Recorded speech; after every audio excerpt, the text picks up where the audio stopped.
Amazon.com. ¿Quién me quiere ayudar con la lectura?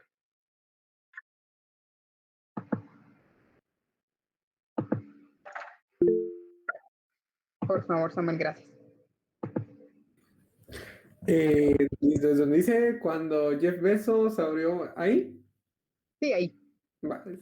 Cuando Jeff Bezos abrió su revolucionario negocio en 1995, se intentaba que Amazon.com fuera un minorista virtual, sin inventario, ni almacenes, ni costos generales, con solo un montón de computadoras tomando pedidos y autorizando a otros para completarlos. Es evidente que las cosas no resultaron así. En la actualidad, Amazon mantiene millones de artículos en inventario, entre cientos de miles de cajones y anaqueles metálicos en 69 almacenes alrededor del mundo. Además, el software de Amazon es tan bueno que la compañía vende su conocimiento en la Voy. Recepción. Recepción, el procesamiento y la facturación de pedidos a terceras empresas. Se estima que en la actualidad hay 50 millones de artículos disponibles en el sitio web de Amazon. Bezos espera que la experiencia del cliente en Amazon se perciba como aquella que da el precio más bajo y la entrega más rápida, y que el proceso de cumplimiento de pedidos esté libre de errores, de modo que ya no sea necesario ningún contacto adicional con Amazon. Los cambios y las devoluciones son muy caros. La administración de este inventario masivo fue precisamente lo que convirtió a Amazon en un líder de clase mundial en la administración y automatización de almacenes. El tiempo para recibir, procesar y situar los productos en almacenamiento y después jalar y empacar con precisión un pedido requiere una inversión de trabajo de menos de 3 minutos. Y el 70% de estos pedidos incluye varios productos.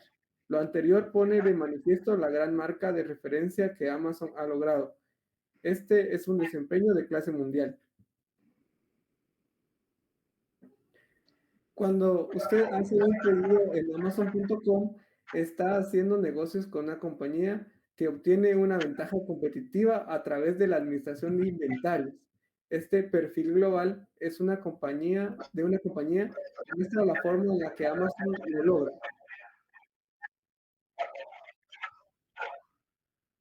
Gracias, Samuel.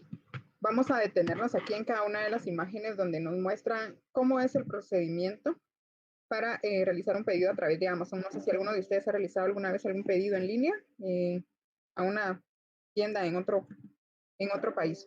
Pero bueno, cuando ustedes realizan un pedido, ¿sí? Yulisa, ¿lo ha hecho? ¿Sí? Sí. Sí, ok. El tiempo de entrega, de Shane, ¿verdad? No, mentira. ¿De qué hiciste pedido, Yulisa? Bueno, es una aplicación que se llama Wish. En esa aplicación, pues, se pueden comprar, ¿qué? Celulares, zapatos, faldas, incluso semillas. Entonces, cuando era época de pandemia, yo mandé a traer zapatos, semillas, teléfono y un montón de cosas por medio de esa aplicación. Y eran productos de... ¿Cómo dices que se llama, Yulisa? Wish. ¿De dónde es? ¿Es China, no? Es de China. Es algo como Alibaba, solo que en compras pequeñas. Ahora en Alibaba son para grandes. ¿Y utilizaste courier o directamente tu casa te... Bueno, los productos generalmente estaban en correos de Chimaltenango, ahí donde está la SAT. Ahí los iba a recoger. Me llamaban cuando ya están los productos allí. Ok. Fíjense que creo que me quedé un ratito sin señal en mi casa. Te perdí un ratito, pero voy a conectarme al teléfono mejor. Vamos a ver si tiene mejor recepción.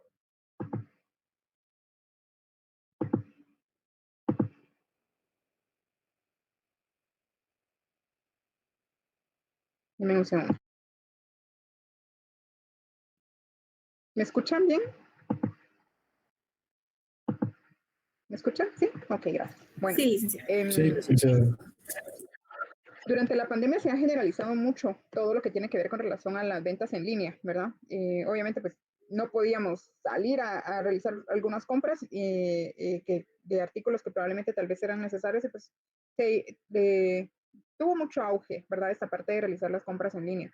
Más en Latinoamérica, ¿verdad? Obviamente esto ya en países desarrollados, pues ya estaba muy desarrollado esta industria de las ventas en línea, y vemos obviamente aquí que el pionero en este tema pues fue Amazon, ¿verdad? Por ejemplo, el proceso de Amazon. Acá ustedes realizan una orden, por ejemplo, aquí habla de un ejemplo de 3 artículos, ¿verdad? Y una computadora que está ubicada en Seattle hace el cargo, ¿verdad? Recibe esta computadora la información, asigna un número de pedido, un libro, un juego, una cámara digital, por ejemplo, que sean los artículos que se hayan solicitado, a uno de los centros de distribución masiva de Amazon localizados en Estados Unidos. La instalación tiene, vean esto, 750,000 pies cuadrados, ¿verdad? Está ubicada en Coffeyville, en Kansas. En Coffeyville, la experta en el flujo recibe un pedido para surtirlo. Ella determina cuáles trabajadores van y a dónde, ¿verdad? Que en este caso pues, está hablando de la computadora. Las filas de luces rojas, o sea, vean, tiene todo este sistema de operacionalización, ¿verdad? Las filas de las luces rojas muestran los productos que se pidieron. Entonces, inmediatamente, ¿verdad? Las personas que están en ese lugar se dan cuenta, ¿verdad? Cuáles son los pedidos que han sido surtidos y se encienden estas luces. Los trabajadores se desplazan de un foco a otro foco y después de tomar el artículo del anaquel presionan el botón para apagar la luz. Sí, esto es algo manual, ¿verdad? En este sistema se conoce como recoger con la luz. El sistema duplica la velocidad de los operarios manuales que recogen los artículos y reduce casi hasta 0 su tasa de error. Vean, por lo que decía previamente, ¿verdad? Que las devoluciones son demasiado caras. Entonces, lo que se invierte acá en esta parte, obviamente tiene su efecto en la parte de casi 0 devoluciones, ¿verdad? Luego dice que los artículos se colocan en cajas. Aquí hay un ejemplo de dónde están las cajitas sobre las bandas transportadoras. Cada artículo se coloca dentro de una gran caja verde, caja verde que contiene los pedidos de muchos clientes. Sí, entonces lo que hacen las personas es, ahí no se están clasificando, ¿verdad? Ahí es únicamente colocándose todos los artículos que han sido solicitados. Cuando está llena, la caja viaja por varias bandas transportadoras que recorren más de 10 millas a través de la planta a una velocidad constante de 2.9 pies por segundo.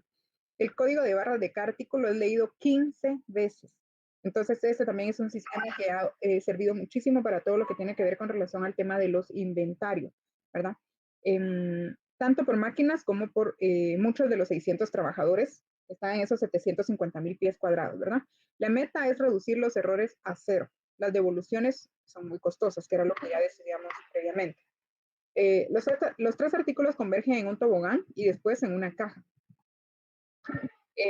Todas las cajas llegan a un punto central donde se ve a qué pedido corresponden los códigos de barras para determinar quién compró qué. Los 3 artículos terminan en un tobogán de 3 pies de ancho, uno entre varios miles, y se colocan en una caja de cartón con un nuevo código de barras que identifica el pedido como tal. ¿Sí? Primero hay un código de barras para identificar a los artículos y otro código de barras en el cual ya están los 3 artículos, 4 artículos, 10 artículos, el único artículo que solicitó cada cliente.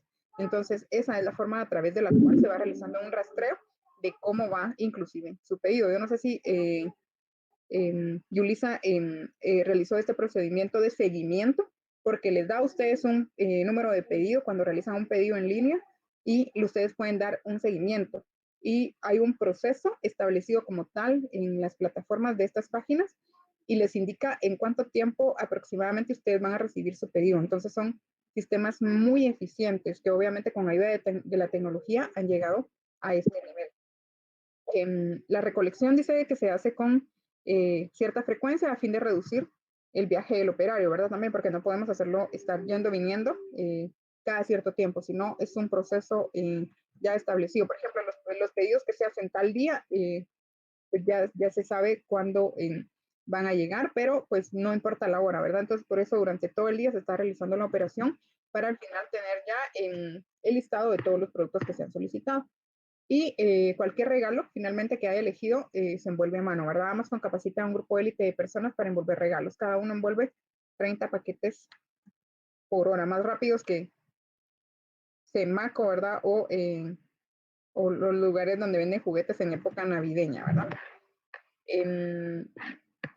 vemos aquí, finalmente la caja se empaca, se envuelve, se pesa, se etiqueta antes de salir del almacén. ¿Por qué se pesa? ¿Por qué creen que se pesa?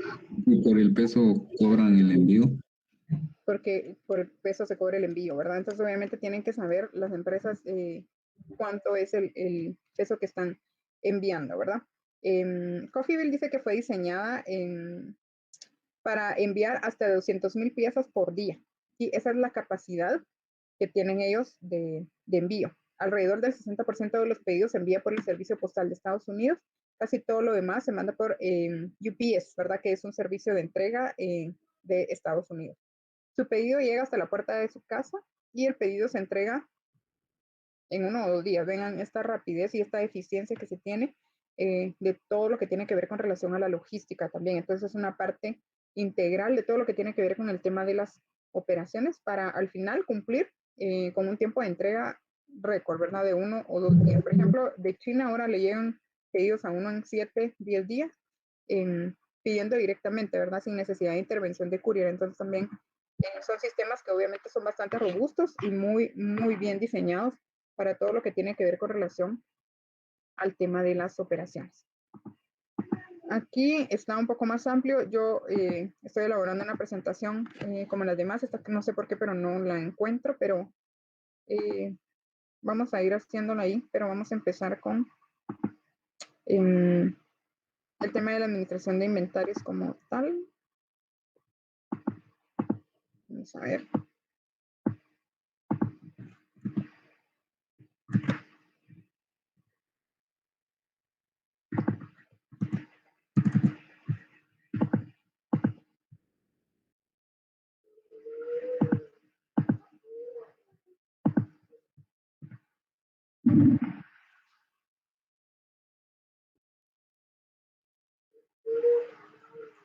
Bueno, esta unidad es la administración de inventarios, ¿verdad? Aquí la base, como ya vimos, es el capítulo 12. ¿Qué es administración de inventarios? La administración de inventarios consiste en regular el flujo de las entradas, que son las compras de materia prima y todos los insumos que necesitamos para la producción, y las salidas, ventas, ¿verdad? Los productos terminados.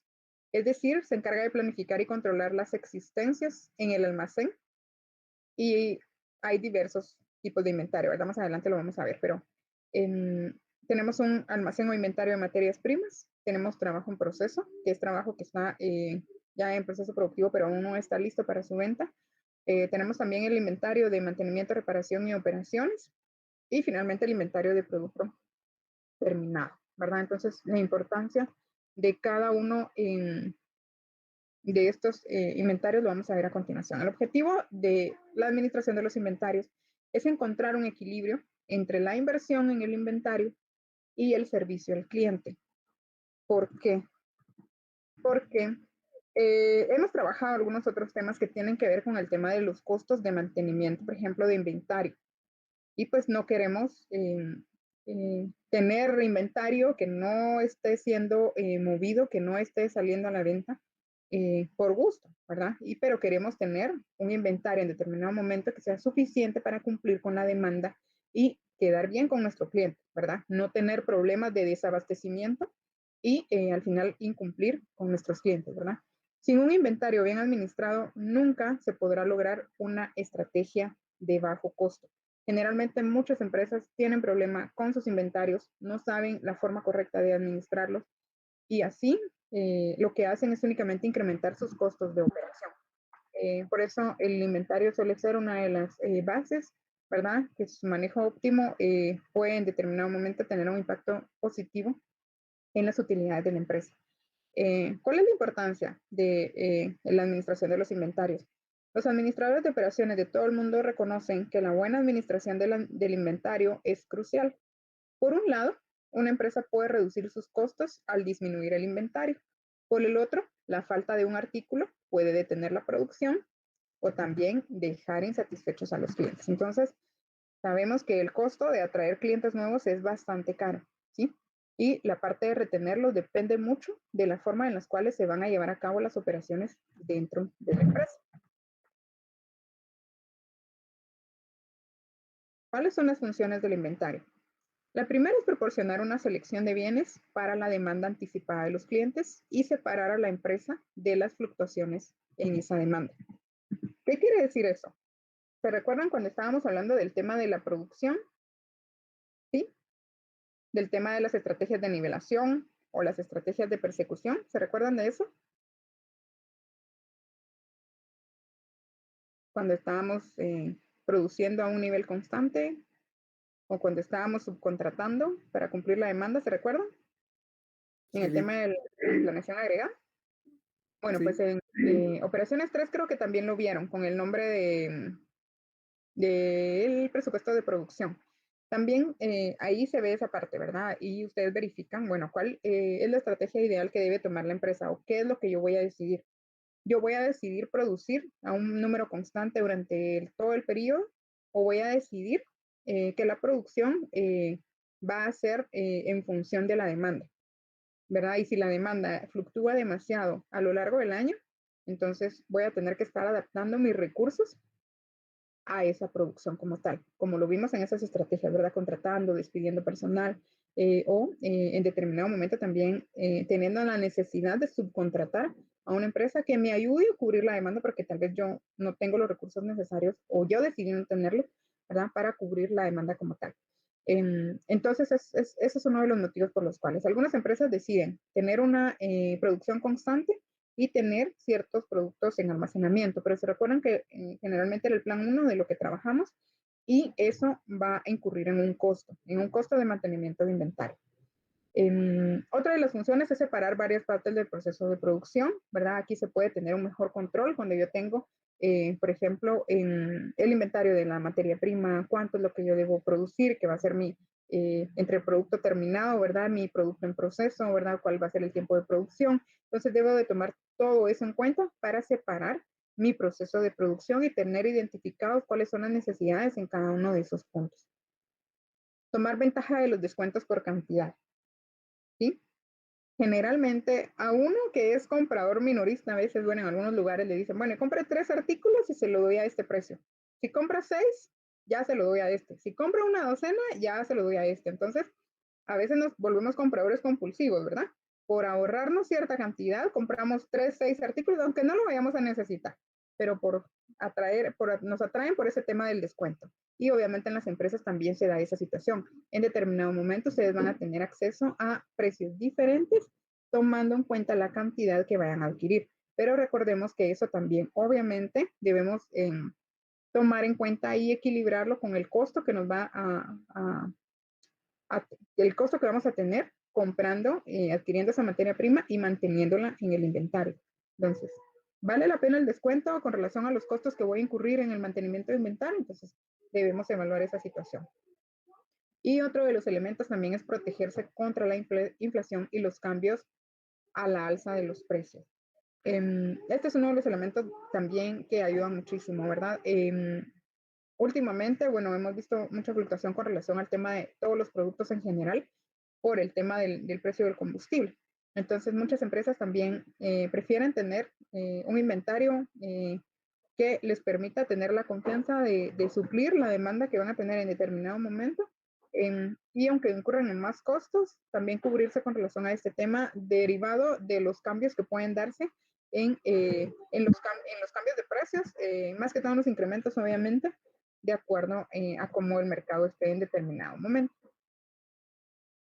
Estos son los tipos de inventario que hay, ¿verdad? Los tipos de inventario que podemos ver en función de las operaciones de una empresa, ¿verdad? Entonces tenemos el inventario de materias primas, que no es más que todos los materiales que nosotros necesitamos para llevar a cabo nuestro proceso productivo. Generalmente este tipo de inventario nos sirve para desacoplar la necesidad que tenemos directa con el cliente.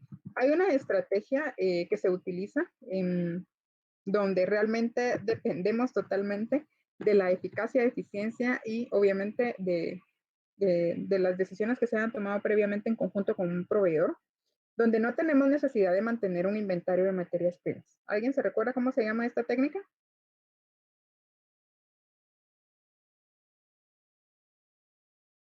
¿No es el justo a tiempo, Oli? El justo a tiempo. justamente, ¿verdad?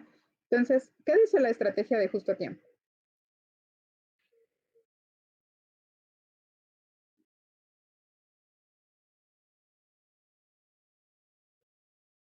¿No? ¿No se recuerdan? Bueno, justo a tiempo radica en alinear a los proveedores a las necesidades de materia prima de la empresa. Yo como empresa productora, ¿verdad? Le voy a indicar a mi proveedor la cantidad y el tiempo en el cual yo necesito cierta materia prima. Y esa materia prima no va a ningún inventario de materia prima, sino va directo al proceso productivo. Entonces es importante este tipo de alineación, ¿verdad? Y obviamente tiene que ser una selección muy cuidadosa de los proveedores que van a participar en este proceso, porque deben cumplirnos. En el momento que nosotros necesitamos la materia prima, deben proveerla, ¿sí? Cumplir con la cantidad, con los tiempos. ¿Por qué? Porque en el momento que yo estoy solicitando esa materia prima, quiere decir que yo ya no tengo materia prima en mi inventario, ¿sí? Yo no tengo materia prima, ya no tengo materia prima para realizar la producción. Entonces necesito que el proveedor cumpla, ¿verdad? Con los requerimientos para continuar mi proceso productivo y no interrumpirlo. Entonces a eso se refiere el tema de justo a tiempo, ¿verdad? Entonces por eso acá habla de inventario de materias primas, que generalmente obviamente las empresas lo manejan, pero muchas empresas han visto en este tipo de inventario una oportunidad para reducir sus costos de operación. Por eso se ideó esa estrategia, ¿verdad? En Japón.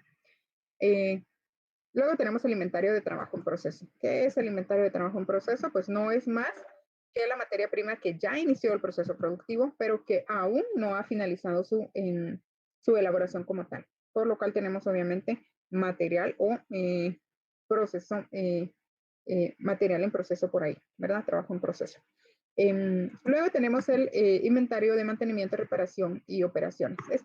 ¿A qué se refiere? A todo lo que nosotros necesitamos para llevar a cabo el proceso de la operación. Por ejemplo, algún equipo para la maquinaria, por ejemplo, para realizar algún tipo de reparación. A veces el mantenimiento, ¿verdad? No se lleva a cabo de una forma correcta y las empresas, si se presenta algún problema, deben tener en existencia algún repuesto, algún tipo de equipo que necesiten ellos para realizar la reparación de la maquinaria que es necesaria para el proceso productivo.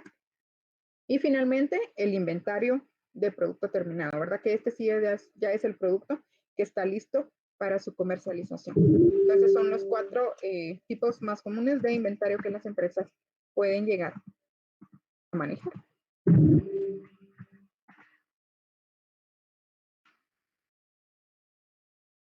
Bueno, y pasamos con el tema de la administración de inventarios como tal, que en este caso pues tenemos algunas técnicas para realizar un control que nos va a llevar a la parte práctica de esta unidad. El primero es el análisis ABC. ¿Alguien ha escuchado el principio de Pareto?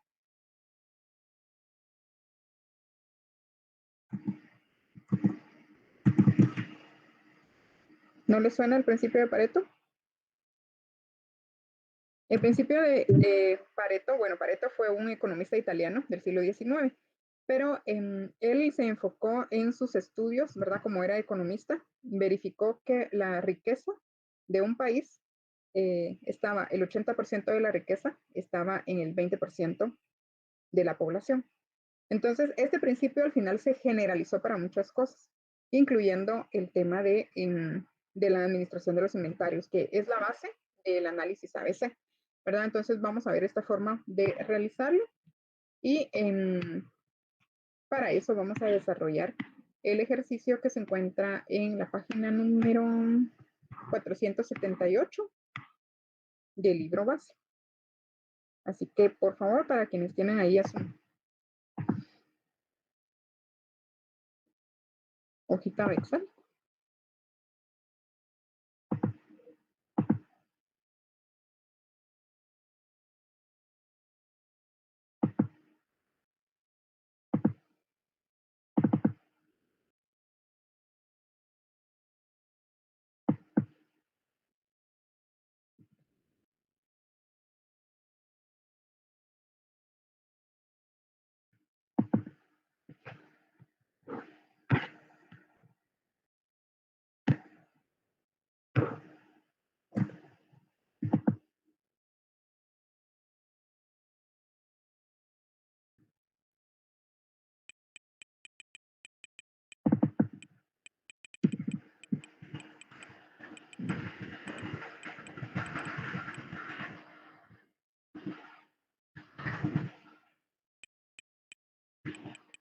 Voy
a presentarles mi pantalla por acá.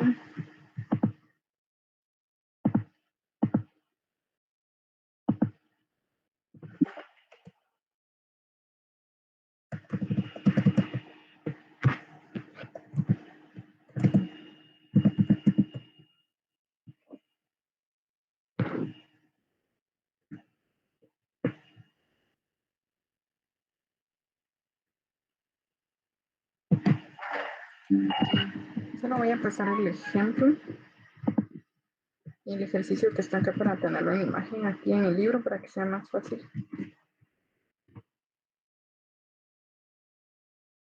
Poder ir viendo los datitos.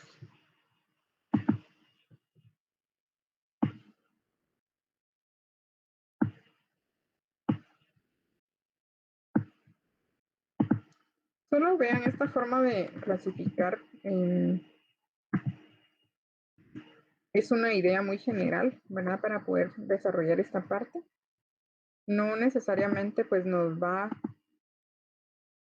no es algo tan, no es una camisa como de fuerza, sino más que todo es una guía, ¿verdad? Que nos puede ayudar a nosotros a tener un mejor control sobre el tema de los inventarios. La idea o el fin del análisis ABC es clasificar los productos en 3 categorías, ¿verdad? Como decía el principio de Pareto, ¿verdad? La mayor cantidad de riqueza estaba en la menor cantidad de población. Entonces, en este caso, la mayor cantidad del inventario en términos monetarios, vamos a hablar también de la parte de la cantidad de unidades, ¿verdad? Pero generalmente la mayor cantidad en valor monetario va a estar en la menor cantidad de artículos, ¿verdad? Entonces, eso es lo que vamos a analizar acá desde esta perspectiva. Vamos a ir colocando por acá los datos que nos dan. En primer lugar, nos dan en la columna 1 el número de artículos en el inventario. Lo voy a abreviar un poquito. Luego nos dan el porcentaje del número de artículos almacenados.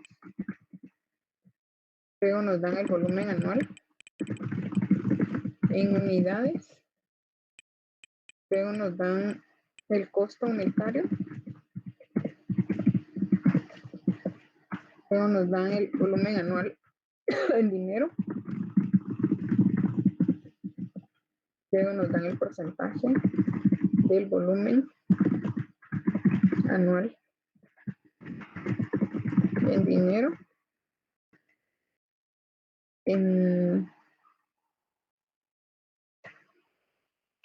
Vamos a dejar esta columna por acá y finalmente la clase.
Eso nos va a servir para más adelante, para realizar la clasificación como tal.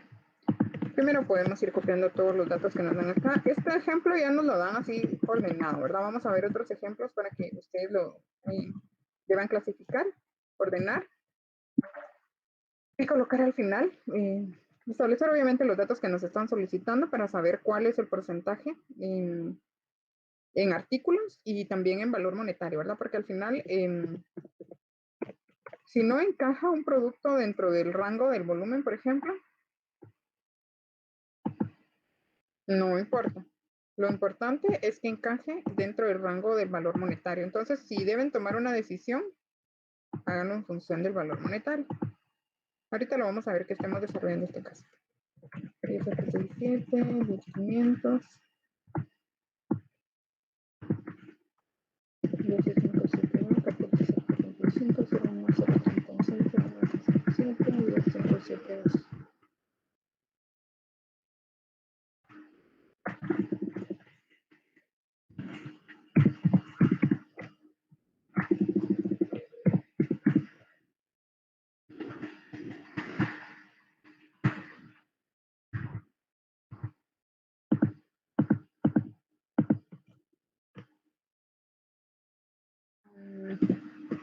Pues el porcentaje lo vamos a sacar después. Vamos a copiar el número de el volumen en unidades.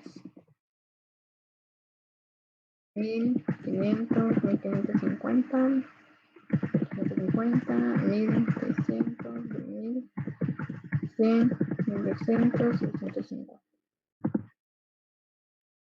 Tenemos $90, 174, 17, 47.36, 250, 14.17, 0.60, 8.50, 142 y 0.60.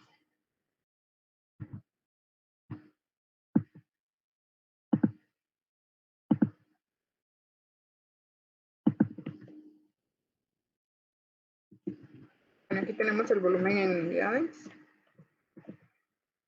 Vamos a realizar una sumatoria. El volumen anual en dinero. Este lo obtenemos multiplicando, ¿verdad? ¿Cuál es el volumen en unidades? Por el costo.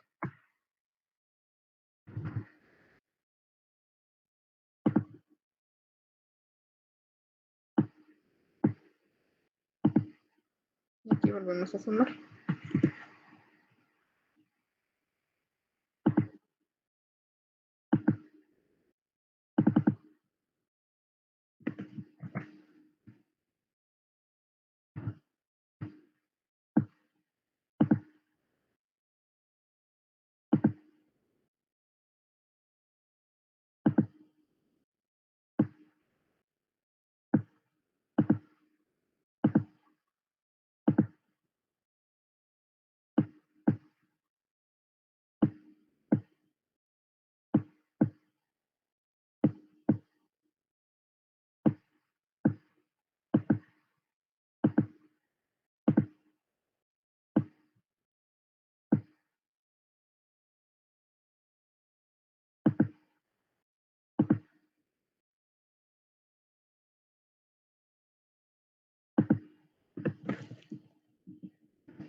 están aquí.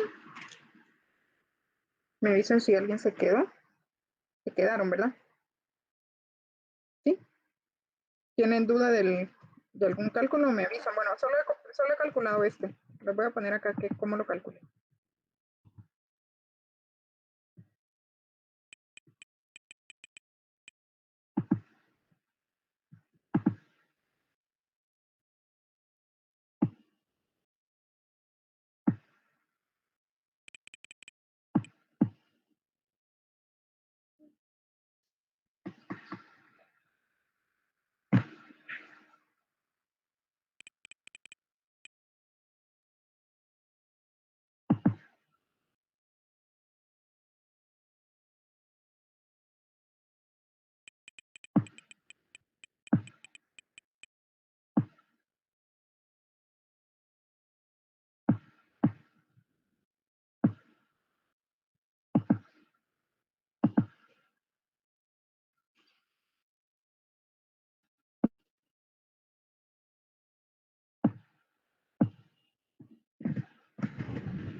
¿Ya copiaron todos? ¿Alguien falta?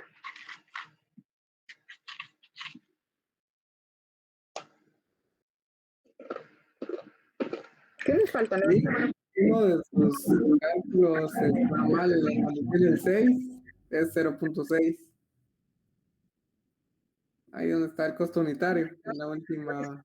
Samuel, muy amable.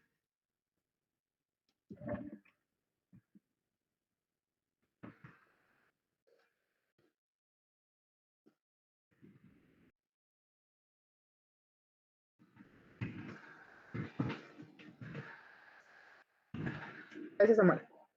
¿Alguien falta?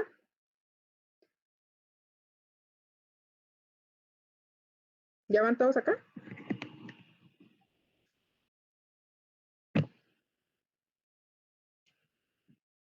¿No falta nadie? Si no, yo sigo. Díganme si están todavía cumpliendo algo.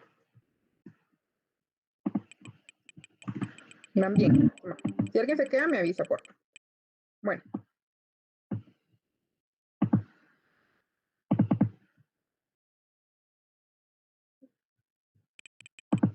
Bueno, ¿cuál es el porcentaje? ¿Cómo saco el porcentaje de artículos almacenados? ¿Alguien tiene idea?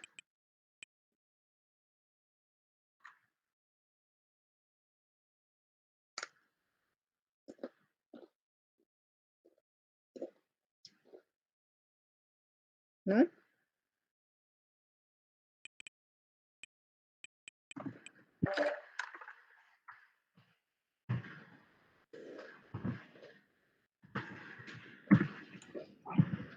Multiplicar multiplicar el volumen por el porcentaje o según la clase de cada uno? No, ¿O falta poner la clase ahí? falta eso, ¿verdad? Aquí me falta sumar, pero bueno, para realizar el primer cálculo, voy a insertar otra columna por acá para luego hacer la sumatoria. Pero vamos a calcular primero cuál es el peso en número de unidades de cada artículo, ¿verdad? Entonces aquí tenemos el artículo 10.200 identificado con este código. Puede ser el nombre de un artículo como les vaya a solicitar en el caso. En este caso es un número. El número de artículo 10.286. Son 1.000 unidades que se manejan de forma anual. El costo por unidad de este artículo es de $90. Y el volumen anual en dinero lo obtenemos multiplicando, ¿verdad? El costo unitario por el volumen que se maneja anualmente de este artículo. Entonces vamos a saber con este dato cuál es el monto, ¿verdad? O cuánto representa este artículo en el inventario, pero a nivel monetario, aquí con ese cálculo que hicimos. Pero ahorita, que bueno, aquí ya están los datos calculados, ¿verdad? Pero ¿cómo lo obtenemos? Dividiendo el volumen de este artículo dentro del total. Entonces aquí, en esta columna de volumen en unidades, hay que hacer una sumatoria. Y ustedes toman el valor del volumen anual en unidades de cada artículo y lo dividen dentro de la sumatoria. Entonces así nos va a dar el número de artículos. Entonces yo aquí hice la multiplicación, lo voy a hacer otra vez. Los 1.000 artículos, o las 1.000 unidades de este artículo, 10.276 dividido el total. Y esto lo voy a fijar. Ya me da entonces 1307. Y ya solo lo arrastro, ¿verdad? Aquí me tiene que sumar 100, ¿verdad?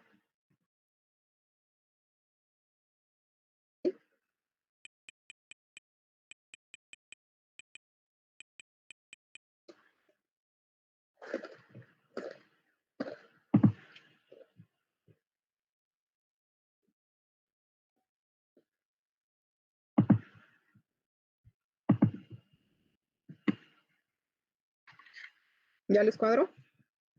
No le van a aplicar la cuadradora porque si no, cero.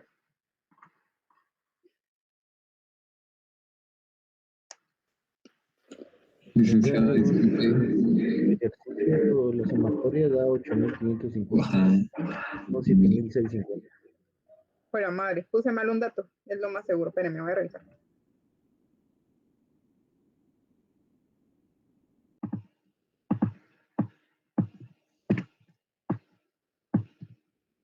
Sí, ¿qué puse mal por aquí? Yo creo que es ese que está debajo de 350, es 1000. Ah, sí, yo puse 100, perdón. Miren, pues otra vez. Esa. Gracias.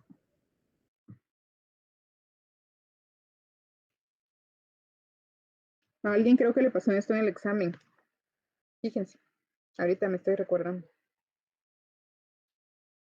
Hay que verificar bien los datos porque si no, por un dato que ingresamos mal, tenemos todo mal. Bueno, entonces tenemos aquí. Aquí, como les decía, va a estar fácil porque ya está ordenado, ¿verdad? Entonces solo vamos a ir viendo la clasificación. Pero también vamos a obtener ahorita, esto lo vamos a hacer de último, lo que dice aquí el 20, 30 y 50%. Ahorita vamos a calcular el valor o el porcentaje del volumen anual en dinero. Y vamos a hacer la misma operación que hicimos ahorita para calcular el porcentaje del número de artículos almacenados. Lo mismo, ¿verdad? Solo que con los valores monetarios. Como ya tenemos el volumen anual en dinero, entonces solo dividimos el volumen de cada artículo dentro del total. ¿Sí? En este caso, $90.000 dividido el total, que nos da, son 232.057. Y ya obtenemos ahí nuestro porcentaje. Y otra vez, tiene que sumarse. 100, ¿verdad?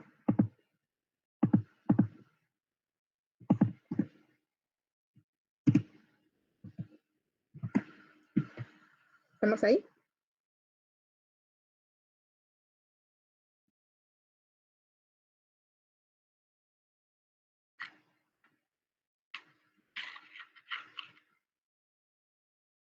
Silly. ¿Dudas?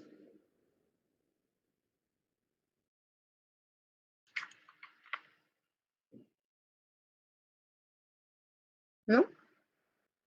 Yo tengo una licenciada ¿Sí, mi amor? pero es respecto a este cuadrito que tiene en las columnas LM, no sé si lo va a explicar después, y yo me estoy adelantando. Sí. Ahorita lo vamos a explicar. Bueno, entonces sí, continúa.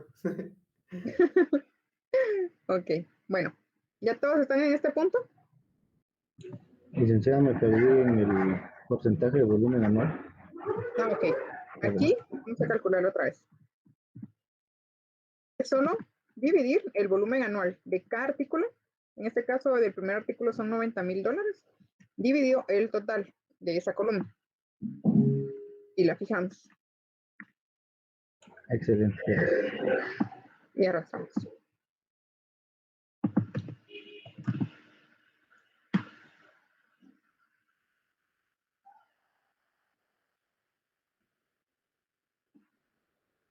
Bueno, para realizar la clasificación, ¿verdad? En este caso, como les digo, es más fácil, aunque esto es de lo más facilísimo. Todos deberían de estar sacando 20 puntos en este segundo examen parcial. Aquí lo único que hacemos es determinar, ¿verdad? Ya determinamos cuál es el porcentaje de cada artículo, ¿verdad?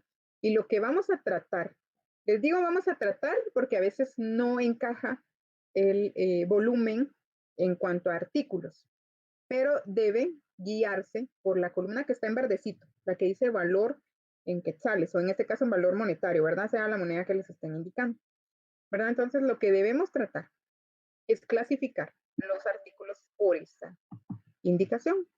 Entonces, vamos a tener dentro de la clasificación a los artículos que sumen entre 70 y 80% del valor monetario. Otra vez, la clasificación A la componen los artículos que tienen entre el 70 y 80% del valor monetario. Los artículos que sean. En este caso, generalmente van a ser los artículos, en cuanto al volumen, tendrían que tener entre el 15 y el 20%. ¿Se recuerdan del principio de Pareto?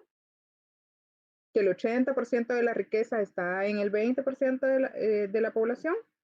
Entonces, lo mismo aquí, ¿verdad? El 80% del valor del inventario está en el 20% de los artículos. ¿Sí? Entonces, por eso va esta tablita, porque ustedes deben clasificar y determinar, bueno, cuáles son esos artículos. Entonces, acá vemos que estos dos artículos, 10.286 y el 11.526, suman 71.97. ¿Sí? Entonces, ¿yo qué hago? Unifico o combino las celdas y voy sumando aquí. Hoy alguien creo que levantó su mano, ¿verdad? Sí, Samuel, ¿qué manda? Perdón, esta tablita que tenemos acá arriba de los porcentajes queda estándar, siempre queda así, ese Sí, criterio. ese criterio es estándar. ¿Oyeron? Entonces eso lo voy a incluir en el formulario para que no se les vaya a olvidar, ¿verdad? Que deberían de recordarse, pero se los voy a poner por ahí.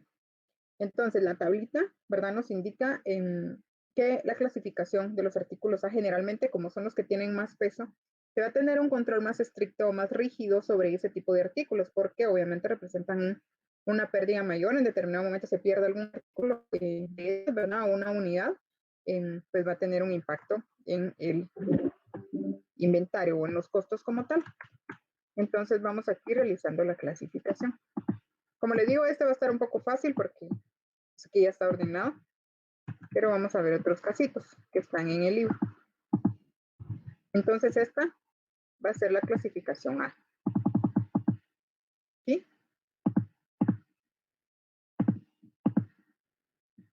Con este porcentaje.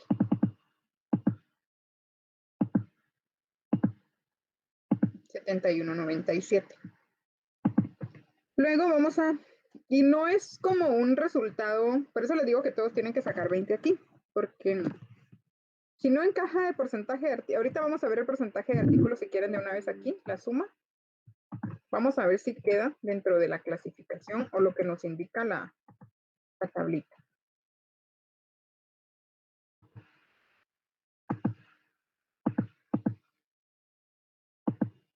Entonces vean acá, vemos el porcentaje de los dos artículos, 17.54. Queda dentro de la clasificación del volumen en los artículos A.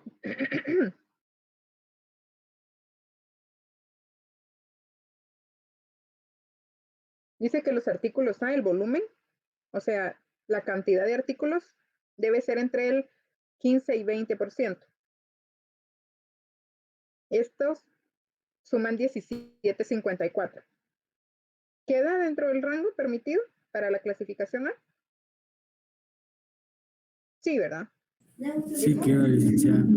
Y por cierto, yo cabal ahorita iba a hacer un comentario ahí donde dice el volumen anual en dinero, porque Ajá. como el rango está entre 70 y... yo copié mal. No, yo creo que copié mal. Es que yo puse 85, entonces iba a decir ahorita que llegaba a 84 y algo, entonces... Pusiste el otro artículo, tal vez también el tercero. No, hay una condición donde tiene usted de 70 a 80, yo puse 70 a 85, no sé por qué. Ok. Pero sí, ahí está bien, licenciado. Entonces vemos que acá los artículos, tanto en volumen, en unidades, como en valor monetario, encaja dentro de la clasificación o del rango permitido para un artículo A. ¿Sí? ¿Tienen dudas ahí?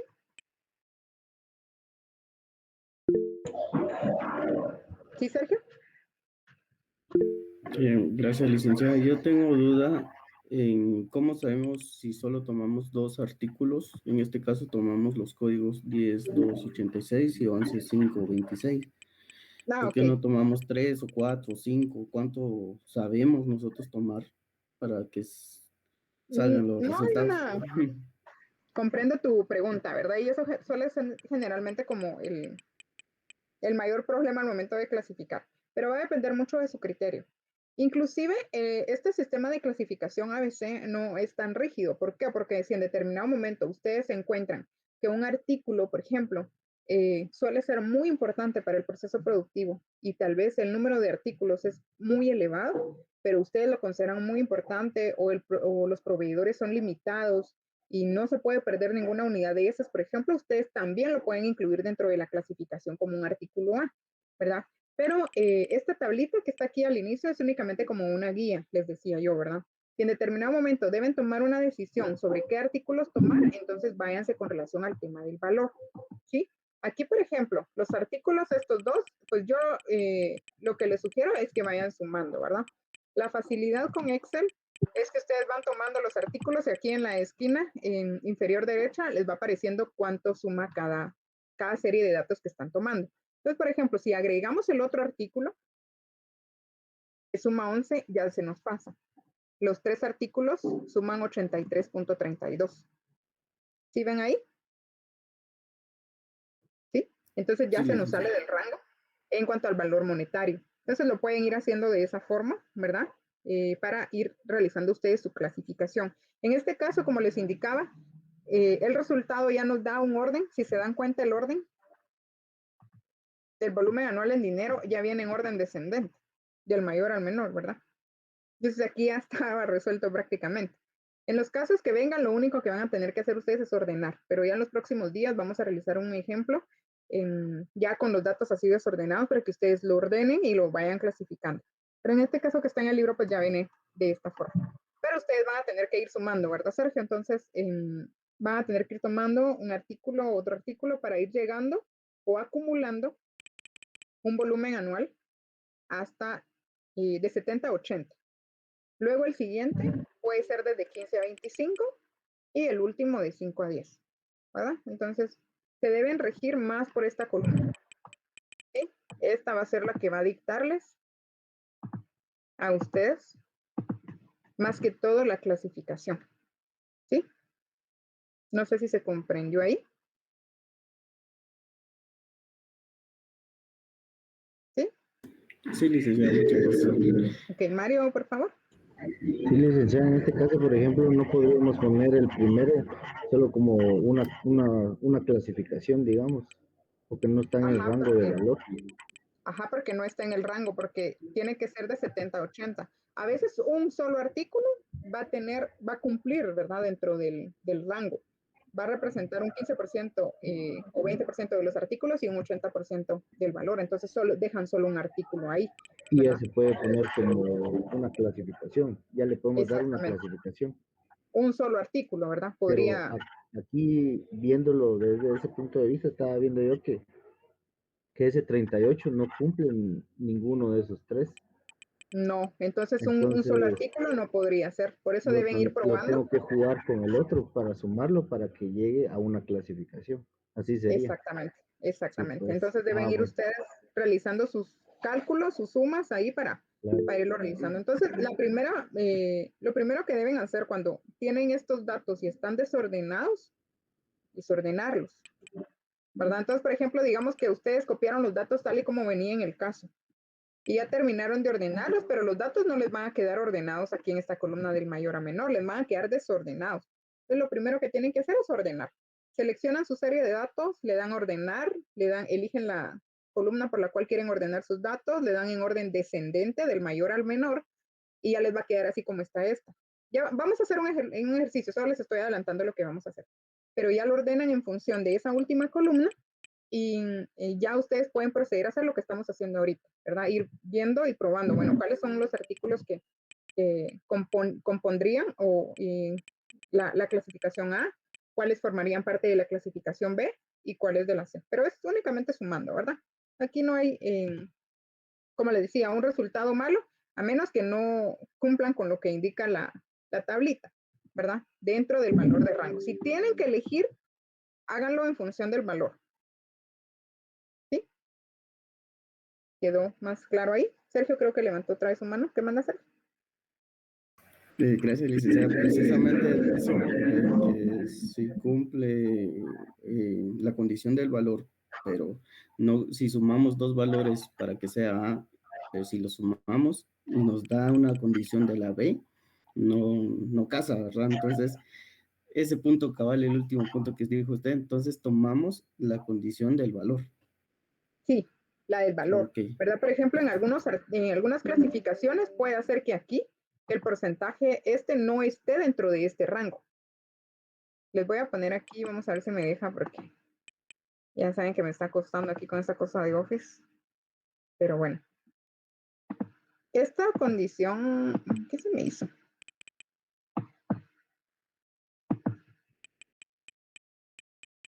No me deja. No.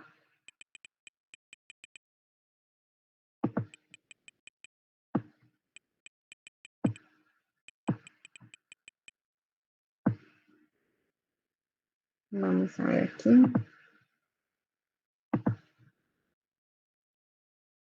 Bueno, entonces, por ejemplo, este porcentaje de 17.54,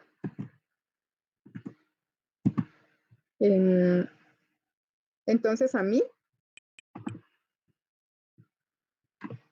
aquí en este caso encajó perfecto, obviamente, porque es un ejemplo, ¿verdad? En la vida real ya sabemos que todo puede salir al revés, pero aquí encajó perfecto dentro del rango del volumen y también encajó perfecto en el rango del valor.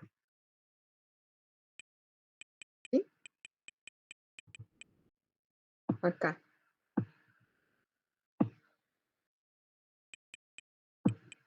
Pero si alguno de los dos no cumpliera, ¿verdad? Entonces, si este no cumple, no importa. ¿Sí? Se tienen que basar sobre esto, sobre el volumen anual en dinero, ¿verdad? Que son los porcentajes que obtuvimos por acá. Como les digo, cuando veamos otros ejemplos va a quedar más clara esta parte, ¿verdad? Y cómo realizar la clasificación aquí. En este ejemplo tomaron los siguientes 3 artículos como la clasificación B. Vamos a ver cuánto nos suma. Tiene que ser un valor monetario entre el 15 y el 25%. Podríamos haber tomado este suma 23, este suma 17, ¿verdad?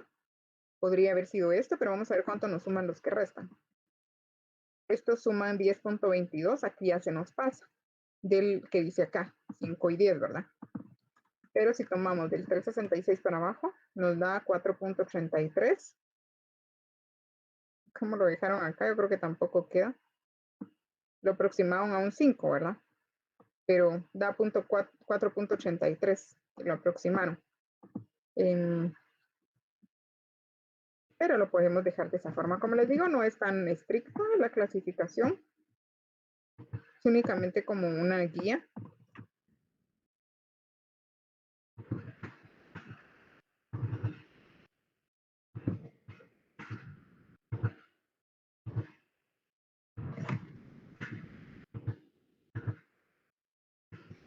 Entonces aquí sería el 1135 más 646 más 539. Y es una clasificación B.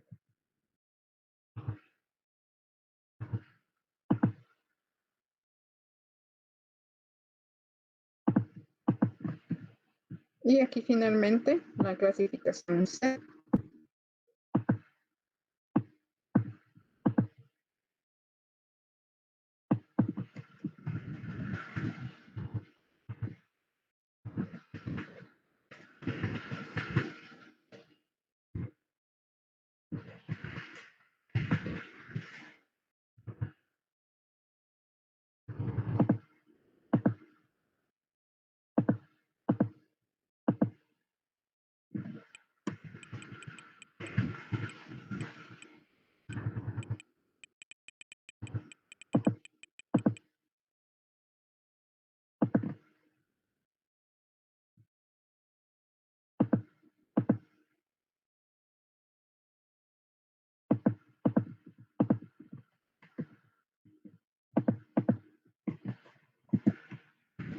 Vamos a hacer la siguiente también.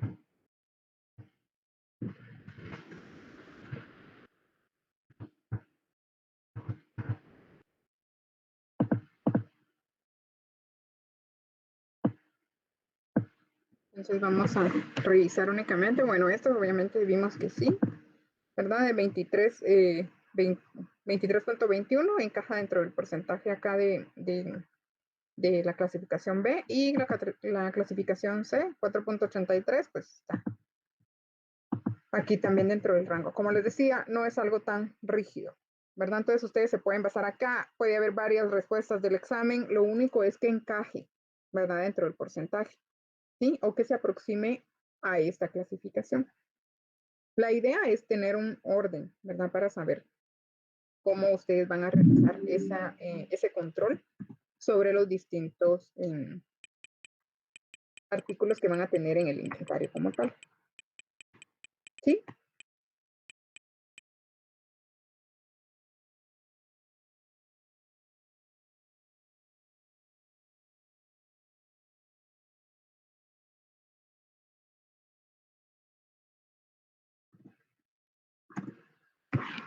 Vamos a ver de una vez el tema de la exactitud en los registros y el conteo cíclico. Esto está en la página número 479 de su libro. El tema de la exactitud en los registros es un requisito previo a la administración de los inventarios, la programación de la producción y, en última instancia, las ventas. La exactitud puede mantenerse mediante sistemas periódicos o perpetuos. Los sistemas periódicos requieren verificaciones regulares o periódicas del inventario para determinar la cantidad disponible. Esto obviamente es muy importante para saber obviamente la cantidad exacta que ustedes tienen en sus inventarios. Algunos pequeños comerciantes e instalaciones con inventario administrado por los proveedores utilizan este tipo de sistemas. En este caso, los proveedores comprueban la cantidad disponible y reabastecen según sea necesario. Sin embargo, el inconveniente es la falta de control entre las revisiones y la necesidad de realizar un inventario adicional para protegerse contra la escasez. Una variación del sistema periódico es un sistema de 2 contenedores. En la práctica, el gerente de una tienda coloca 2 contenedores, cada uno con el inventario suficiente para cubrir la demanda durante un tiempo, ¿verdad? Mientras se recibe el otro pedido. Y se realiza un pedido cuando el primer contenedor está vacío, ¿verdad? Entonces, es un sistema también que se suele utilizar. De la otra alternativa, ¿verdad? También existe un inventario perpetuo, que es un seguimiento que se da continuamente a los ingresos, pero también a los egresos de los artículos que se dan en el inventario. Esto puede ser uno de los sistemas que vimos ahorita en el ejemplo de Amazon, ¿verdad?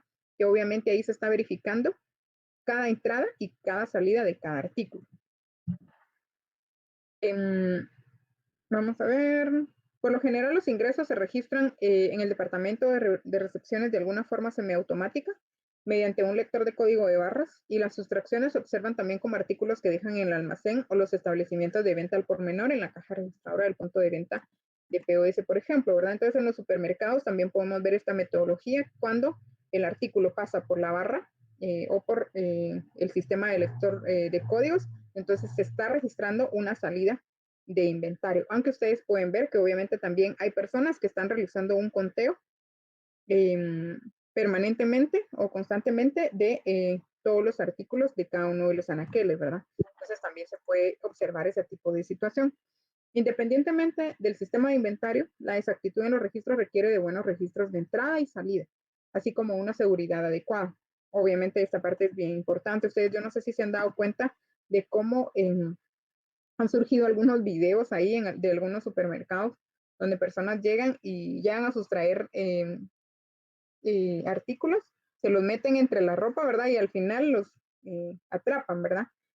Pero estos sistemas de seguridad tan obsoletos no se dieran, por ejemplo, si están en un lugar y el artículo, ¿verdad?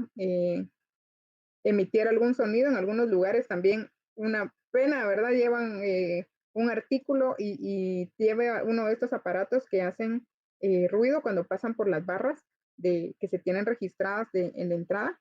Y pues obviamente también es un sistema que permite a ustedes verificar y evitar este tipo de pérdidas que se dan en los almacenes, ¿verdad? Entonces, pero esas estrategias se deben implementar dependiendo del tipo de negocio que se tenga para evitar este tipo de pérdidas como tal. Otro elemento importante de esta parte es el conteo cíclico, ¿verdad? Porque hay organizaciones, obviamente, que han realizado diferentes estrategias para esta parte, pero con el conteo cíclico lo que se quiere realizar es una conciliación continua de los datos que están registrados oficialmente en la empresa con relación a lo que está físicamente, ¿verdad? Entonces, ¿qué se hace con relación a esa parte? Eso lo vamos a ver en el ejemplo número 2 de este caso, ¿verdad? El conteo cíclico en una fábrica de camiones que tiene que ver con relación a 3 artículos de la empresa Coles Trucks. Un fabricante de camiones de alta calidad para basura dice tiene un inventario cerca de 5,000 artículos y desea determinar cuántos artículos debe contar cada día. Pero lo vamos a aplicar también a este, ¿verdad? Entonces tenemos ahí la clasificación A y lo vamos a colocar nosotros aquí abajo. La clasificación A, por ejemplo, y vamos a colocar cuáles artículos tiene. En este caso tiene 1000 más 500. La clasificación B tiene 1500 más 350 más 1000. Y la clasificación C tiene todos estos.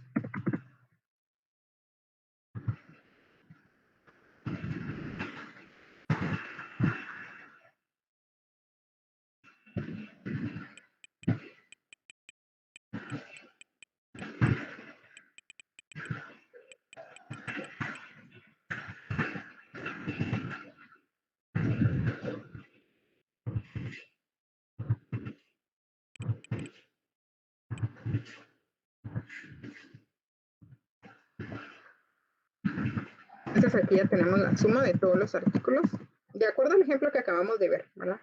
Entonces, en este caso que van a encontrar aquí en el ejemplo 2, La política general, ¿verdad? Que vamos a aplicar para temas académicos va a ser la misma que aparece acá.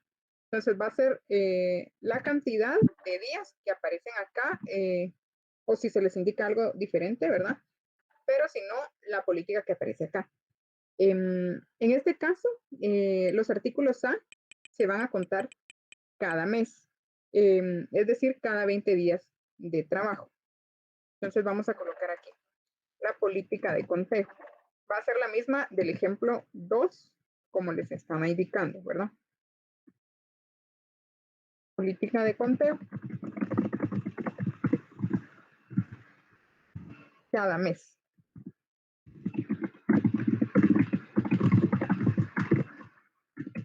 En este caso son 20 días de trabajo, ¿verdad? Habría que verificar cuántos tiene el mes, si tiene más o menos días, dependiendo del horario laboral, ¿verdad? Estos, los clasificados dentro de la clase B van a contarse cada trimestre, o sea, cada 60 días de trabajo, suponiendo que cada mes tiene 20 días, ¿verdad? Y esto es cada semestre, 120 días de trabajo. ¿Sí? Entonces, ¿qué vamos a hacer? Aquí voy a colocar yo el dato manual, solo para realizar los cálculos. Entonces, aquí, ¿en cuántos artículos debo contar diariamente? Artículos a contar diariamente. Esto con el fin de verificar, obviamente, que se esté teniendo un buen control de los artículos que están. Entonces, son 1500 artículos dividido 20 días. 75, ¿verdad? Y lo mismo para las otras dos.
Y eso sería únicamente lo que tiene que ver con relación al conteo cíclico, ¿verdad? Establecer un número o una cantidad de artículos que se deberían de contar y bueno, ya se debería aplicar cualquier estrategia que consideren conveniente para verificar, bueno, estos artículos fueron contados tal día, estos artículos fueron tal otro, porque si no, no va a tener efecto, ¿verdad? O no va a tener un impacto positivo, porque si no, ¿cómo saber cuáles artículos contaron cada día? ¿Verdad? Entonces se debería establecer una estrategia para tener en un lugar los artículos, ¿verdad? Para realizar el conteo y que obviamente se lleve un control de esto también, ¿verdad? Para estar seguros realmente que al final de cuentas se cumpla, ¿verdad? Con el objetivo de esta estrategia, que es verificar que la cantidad de los artículos que se tienen registrados en los libros o en el sistema sean los que se encuentran oficialmente o físicamente en las estanterías o en los espacios correspondientes que tiene la empresa para tal fin, ¿verdad? Entonces, eso es únicamente con relación al tema del conteo. Sí, que no sé si tienen alguna duda por ahí.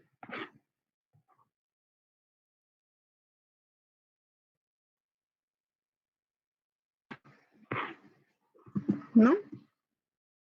Esto está fácil, ¿verdad? Vamos a realizar otro ejercicio el día de mañana enfocado a esto, ¿sí? Y luego vamos a empezar a ver lo de la cantidad económica a ordenar y todo el modelo de costo de pedidos para ya ir terminando con los temas que tendríamos que abarcar para el examen. El día martes espero yo que terminemos con este tema y ya el jueves pues que nos dediquemos a realizar ejercicios de repaso ya presencialmente allá en el centro. Ahí se recuerdan de nuestra cita, ¿verdad? No se les va a olvidar. ¿Tienen dudas, consultas, comentarios, sugerencias? ¿No? Bueno, ya vieron que vamos a salir antes de las 9 menos 1. Se les va a poner la pregunta.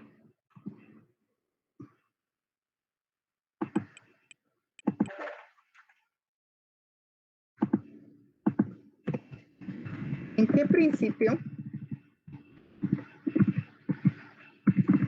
se basa el análisis ABC? A ver si me pusieron atención. Para que llenen su asistencia, por favor.